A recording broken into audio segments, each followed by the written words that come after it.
Welcome to the Circle of M. It's our new segment. We tapping in today. At all costs, we got to talk about what's been going on our whole week. This is a new segment. I got a new co-host with me. We're going to be doing this every week so we can actually tap in with each other to see how our week is going, just to continue this mental health initiative when it comes to also doing meditation, yoga, anything like that. I got my good brother with me today, Soul Cole. What's going on with you, bro? What's up, big dog? Man, this is amazing that I'm glad that we actually got to start this and do something that actually is going to help me out, because I ain't gonna lie, I've been going through it this week. I was telling you a little bit before, but I wanted to tap in first. Obviously, that's what it's called.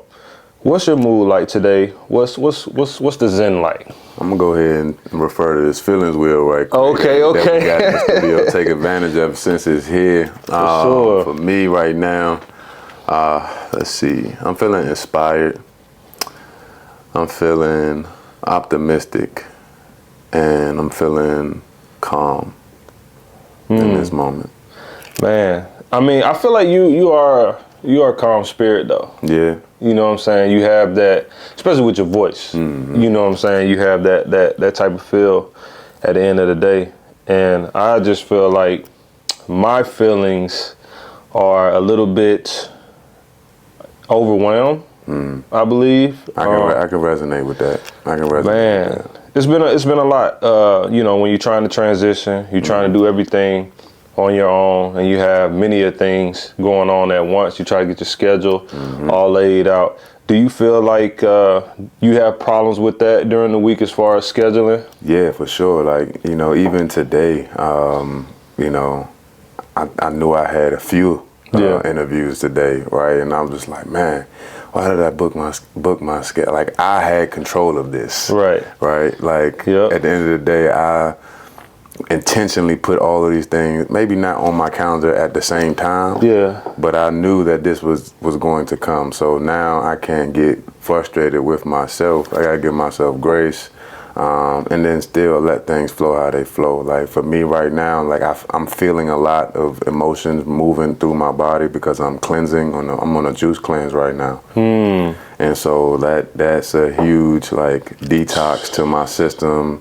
Emotionally, spiritually, mentally, physically, you know what I'm saying? All those components right now. So that's important for me as I continue to move forward. So it's going to get some clarity, you know, so I can continue to show up and hold space the way that I do. Man, that's so hard because it's a everyday grind, an everyday battle to reach your goals or to actually do what you said that you was gonna do. I think my problem is I have a problem with procrastination, big time, and I'm trying to get out of that because I know it's a spirit. I know it's something that is passed down to me. Like, people in my family kind of do this too, and I kind of got that trait too.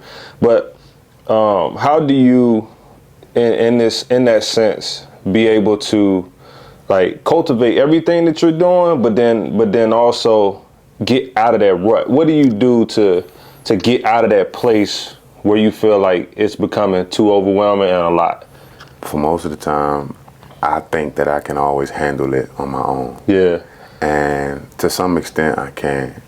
And then those cases where it gets so overwhelming, I need to call on my support system. And that support system, for me, I'm very fortunate, can be my family, like my core family. And I have, you know, a core tribe of like solid friends in my circle, male and female, to be able to balance and hold space for me when I'm not showing up at my best. Yeah, man.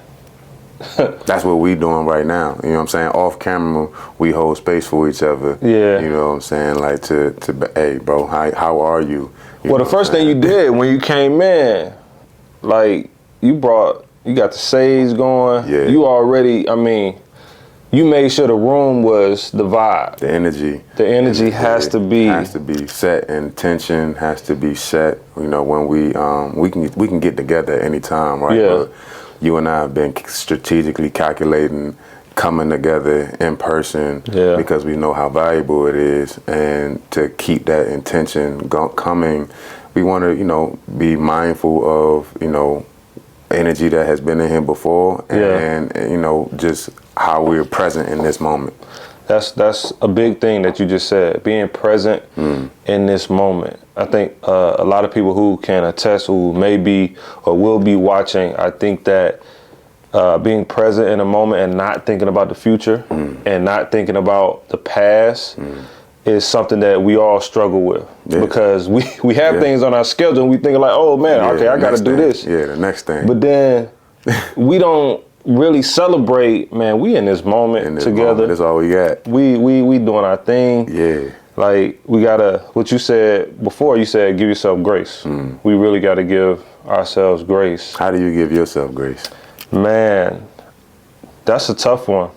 Because, so I'm gonna go into how my father raised me. Okay. Right? My dad raised me very well.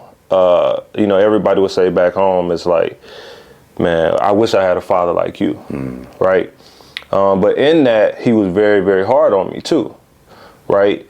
And oftentimes, he would tell me something that I was doing wrong, right? But then I rarely heard when I was doing something right. So in return, as I grow, right, and I get better, I'm always looking for that approval if I'm doing it right. You get what I'm saying? Elsewhere. Yeah. So like even in football or basketball, like I could be playing my best, right? But my dad is always like right there to say like, look, you got to do better. You got to keep going. You got to, you know what I'm saying? Which is great. But in return, I myself personally, I always give myself a hard time to make myself feel to make myself feel like, you know what? I don't know if I'm doing good, because I haven't heard like you're doing good or you're doing great. So that positive reinforcement to myself, that's why I talk about positive self-talk all the time, because I literally deal with that on a daily basis. I have to give myself that. I have to tell myself like, bro, you're doing great. Like, are you further than where you were before you started? Yeah. You know what I'm saying? Yeah. So that's kind of how I had to break it down in that way, so people can understand like the dynamics of when you have a child or when you are coaching someone to be their very best self. The best thing to do is to break them down, but to also build them back up so they know that they're going in the right direction. So what I'm hearing you saying, it is a balance. Yeah. There's a healthy balance of, you know, positive self-talk and positive reinforcements. Right. Like you don't want to overdo it in one area because you tipping the scale. Yep. Right? Yep. And the crazy thing that you asked about that, because I had wanted to go into you know, the topics in sports, like overall, like what's going on in sports right now. We play sports. Yep. So tapping in is tapping in with sports is part of what we are going to be doing. Naturally. Right? Yeah. So Ja Morant. Yep. He got into a situation. Off the court. What do you think, or what was your thought when this happened? You know what I'm saying? Because we all know we have mental struggles and we have battles. I wasn't gonna put them on the back burner or just, you know, kick a dude when they down, because that's not what this is about. But what was your first thought when you seen it? I just felt that, you know, it wasn't wise for him to make those decisions, right? Yeah.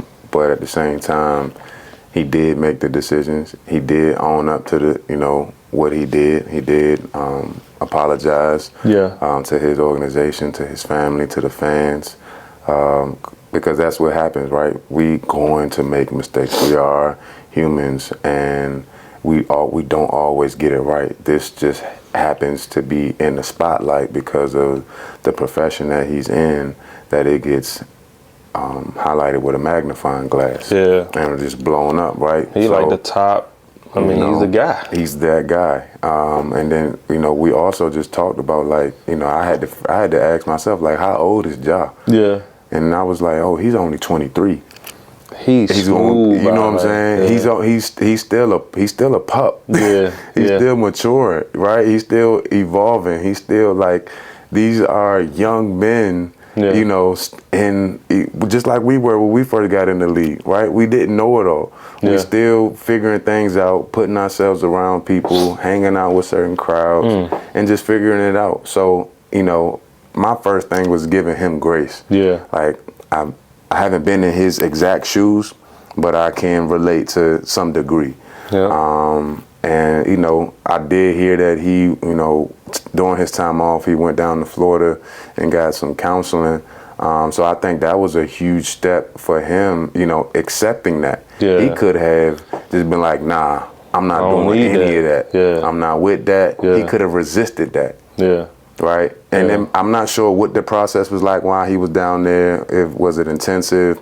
Yeah. You know, but the fact that he allowed himself to do that, Yeah. chose to move forward with that, I think that was a big step for Yeah. his growth. Yeah, that was a big move because I don't see really a lot of talk about mental health still. You know what I'm saying? Like they kind of like graze over it. But I seen a lot of reports. I seen a lot of people just, you know, he come from a good background. I know people that come from a good background but still in the streets. You know what I'm saying? They don't have no reason to be in the street, but I know people that come from that type of background and they know that, but they were putting it on Front Street like, man, you're not this guy and things of that nature. And he came out and said he wasn't that guy. So I feel like in that moment, you got to give him his respect because he didn't go after y'all. He didn't say anything about what you guys were saying. He came Right. on air. He was talking to Jalen Rose. Okay. And he spoke about, you know, the situation and what had happened. So Okay. I had gained a lot of respect for him that day. But the only thing that I would want to say in this moment is you doing therapy or you going down to, you know, Florida doing your thing, just understand that that's a journey. And it's an everyday battle. You know what I'm saying? Things are going to come up again. Nah, it's not. While gonna be you the planning last your time. career. It's not gonna be the last. Obviously, time. we know that. Yeah, you know what I It's mean? not gonna be your last rodeo. You know what I'm saying? So use this lesson, this stepping stone, you know, to guide you on the decisions that's gonna come in the future. Yeah, man. I'm really praying that the brother does really well. He's gonna be the face of the league. So you Yeah, know, I'm real praying soon. that he has the right people around him. Support system, like we talked about. Yep. So going into the next thing, I want to talk about, you came up with this and I really love this. You know what I'm saying? Yeah. Your thing is, okay, how can we make mental health cool Yeah, bro. again, right? So I want to talk a little bit about that. Like how, in your words, how can we make this thing cool again? Just how we do it with everything else in the culture, with music, with fashion. You know what I'm saying? We just be our authentic selves. We express ourselves in an authentic way. We channel like nobody else can channel, right? And everybody else wants to bite everything that we already doing in music and fashion, you know what I'm saying, and pick and choose. Like That is true. So I'm not gonna lie, that is true. You know what I'm saying? So I'm thinking, you know, if I choose to express myself authentically, when it comes to mental health, when it comes to well-being, when it comes to mindfulness, and I feel like I'm already a cool cat. Yeah, I mean, obviously, you know you got what I'm the saying? toothpick in the mouth. How many people just do that? You know, in our age group, Nah, they don't. consistently. No, You know because what I'm they don't saying? see it in our age group. Well, you can go as far as our parents, right? Yeah. They don't see mental health as something that, like, you wearing the latest sneakers or you vibing out, you know what I'm saying? They don't see it like that because it was always ingrained in their brain, like you crazy. Yeah. You know what I mean? Taboo. It was taboo. Right. My thing is I want to destigmatize that topic for real. Right. Like, but it starts with me and how I move and how I embody mental health, how I embody my emotional health, right? And how I move every day, right? If I'm one way on social media about it, right? And then when you catch me outside or in the grocery store or in the mall or wherever, and I'm not, you know, in alignment with that, there's a disconnect. Right. So my thing is I want to be, you know, as best as I can, consistent across the board. Like, again, I'm not perfect. I fall short, but I strive to get that, to hit that mark. I think it's important for people to hear that part of it too, because if you're working to get somewhere, and then obviously what you do, meditation, yoga, you know, the certification that you do have, I mean, the energy that you bring, I think people seeing that also outside of here is gonna bring them together, because people like the young guys, they can smell a fake like quick.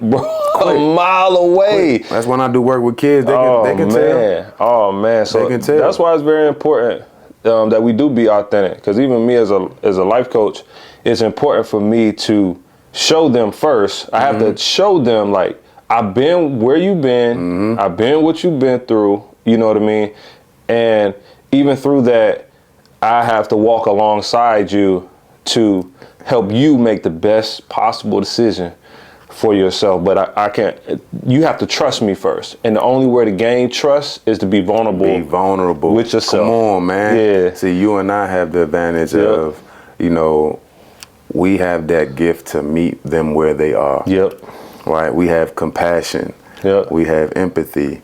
These skill sets that a lot of people take for granted. And they don't just express them in day-to-day encounters, right? If we could just be more kind to our brothers, to our sisters, right?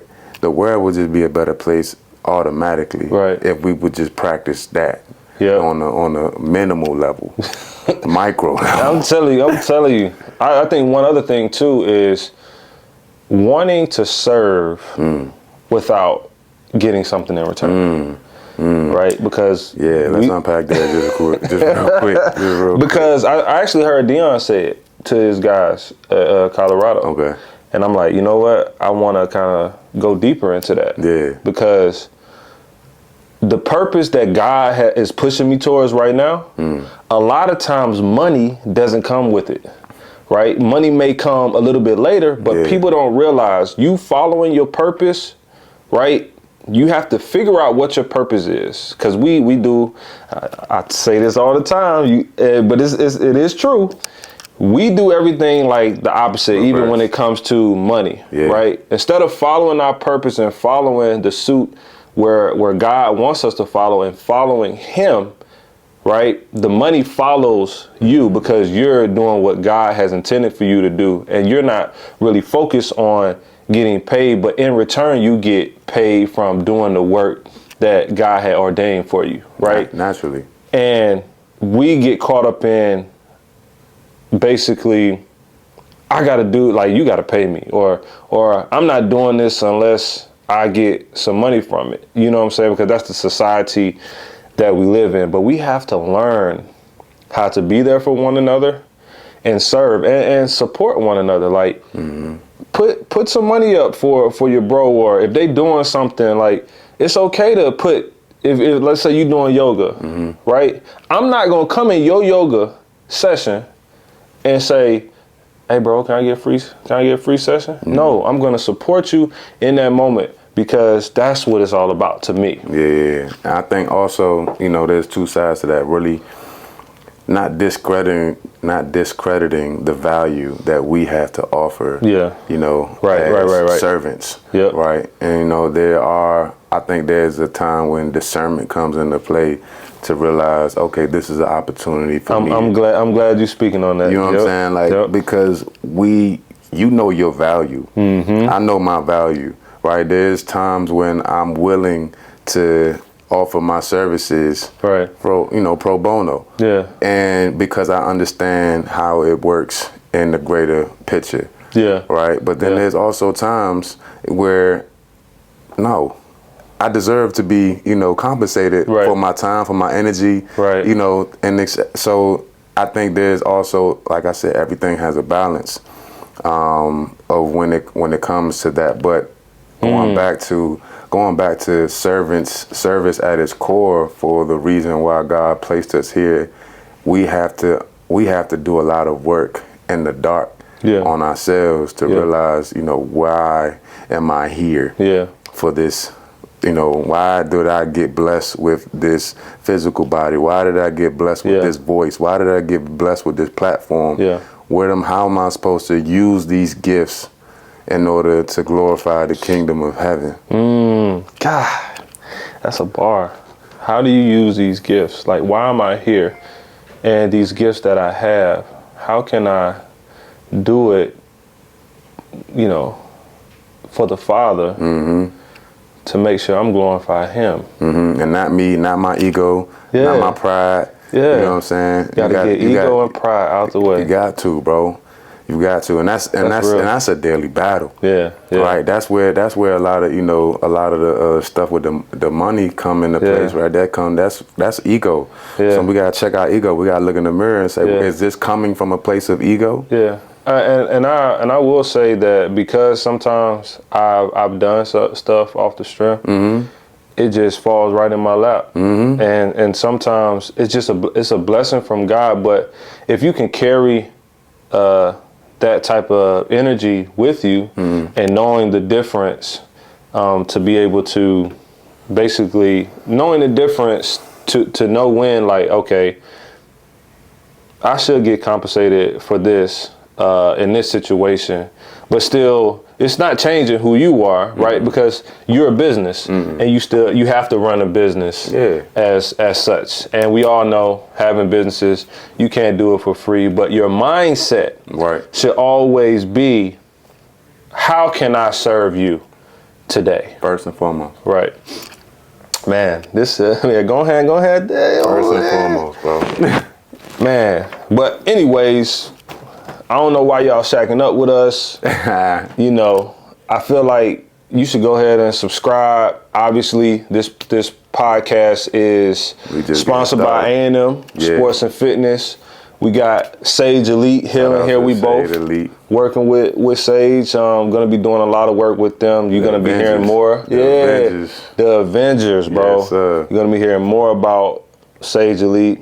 You're going to be seeing my brother here with me a lot more, man, and we want to bring you into our lives and help you heal. Just by being vulnerable. Right. And making this thing cool again. Is there any last things that you want to say, or is there any last things you would want to say as far as giving people some words of wisdom that they might not hear from you on a daily basis? Yeah, man. I think this is this is a quote that I always say for the last 3 years. I came up with it during a pandemic. Flow before you go. Flow as you go. And before you know, you're going with the flow. Stop playing with us. That's dope. Stay in your flow state. Man, stay in your flow state. I think that'll help me too, because when you're getting all out of whack, you can feel that spirit come on you, that spirit of frustration, the spirit of rejection, the spirit overwhelming. Like you feel yourself being off, man. And if you feel yourself being off, tell them again what they should do. Flow before you go. Flow as you go. And before you know, you're going with the flow. Let's go. Well, there you have it, man. Circle of M. And we are out.